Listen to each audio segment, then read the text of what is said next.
Welcome to পাইস education. আজকে আমরা ইংরেজির একটা ট্রান্সলেশনের খুব ছোট্ট এবং সহজ নিয়ম শিখব। সেটা হলো, আমি বলবো, তোমরা সাথে সাথে বলতে পারো। নইলে থাকলে অর তাড়াতাড়ি পর। বলো, নইলে থাকলে অর তাড়াতাড়ি পর। নইলে থাকলে অর তাড়াতাড়ি পর। বলো তাড়াতাড়ি। নইলে থাকলে অর তাড়াতাড়ি পর।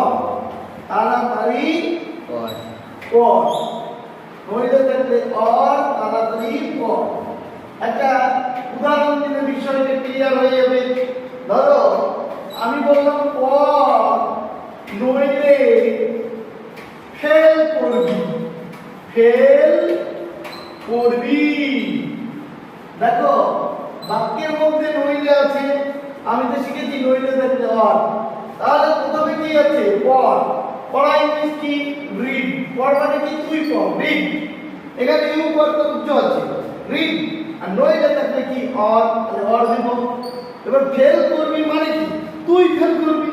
তুই ইংলিশ কি? ইউ। আর করবি ভার্ব বা শ্যাল প্লাস ভার্ব দিবা। তাহলে you will fail. F A I L. তাহলে যদি এটা না থাকতো, নইলে থাকলে অর, তাড়াতাড়ি পর, তাহলে তো তুমি এই ইংরেজিটা করতে পারতে না। পরেরটা, যা, নইলে পাবি না।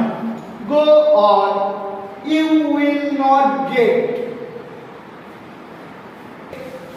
পাবি না, পাবি না। তাহলে কি হবে? যা ইংলিশ কি? গো। আর নইলে থাকলে অর শিখালাম, গো অর। তুই পাবি না, you will not get. You will not get. হয়েছে? এইরকম ভাবে তোমরা এইটা একটা বাড়ির কাজ। খা, নইলে মরবি। তাহলে খা ইংলিশ কি? ইট। নইলে মানে কি? অর। It or. মরবি মানে কি? তুই মরবি। You will die.